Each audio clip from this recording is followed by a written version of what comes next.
welcome back to Good Day State Line. Tori is here tonight from Collins Aerospace. We're going to talk about diversity in the workplace, being a girl in, maybe a place where I bet there's more boys than girls at your workplace. I'm saying this as we're talking about your kids just now, boys and girls.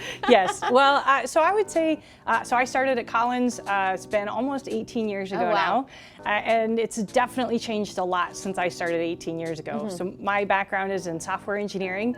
I was one of like 5 women in my entire graduating class.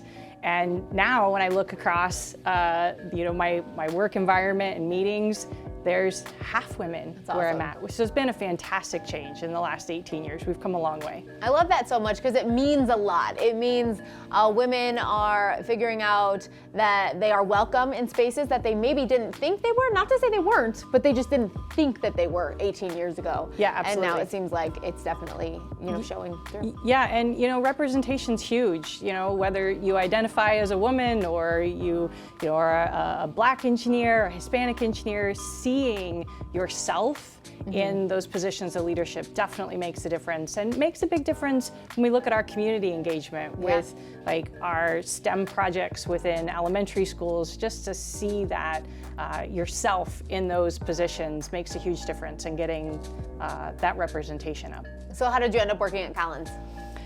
So I applied at a career fair because there were airplanes all over the booth, right? My grandpa was a pilot with the Army, and I grew up flying with him and fell in love with airplanes, and so that was what attracted me to Collins, was being able to be a part of that aerospace industry. And so what actually do you do now?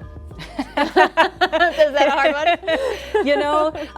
I lead a team in our actuation systems business in Rockford, and I have value streams. So I have the business aspects, I have operations, I also have engineering and quality. So I'm very fortunate to be able to see the full life cycle of our products that we build. That's very cool. I know it's a hard question to answer when you're like, I don't know, because I'm going to tell you some terms and you're not going to know what they mean. That's acronym overload. Very true. So how has your role grown, since you started? Yeah, so as I said, I started writing software, and actually turns out I'm not very good at writing software, and actually really enjoyed a lot of the design aspects of engineering, a lot of the project management aspects. So use that to move into different levels of leadership and work with different customers throughout my career to where I'm now the site lead for our actuation business in Rockford. So I'm guessing it still is a male-dominated industry, despite the fact that you are seeing so many more women joining you at that table. What are some of the challenges that you face as a woman in an industry like this?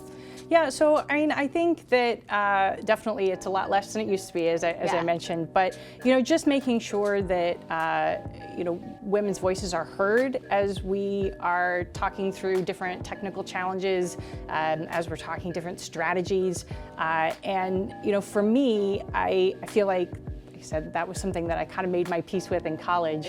But making sure that we can support each other, whether that's through things like our Women in Aerospace initiatives or our other employee resource groups, to really build upon that collaboration, regardless of how you identify, right? That whether you're a woman or a man, that that those unique perspectives are heard. Sure. So why do you think, before we go, why do you think diversity is so important? Yeah, so I think we perform best as a company when everyone is in a place where they can bring their authentic self, and where everyone feels respected, valued, and heard.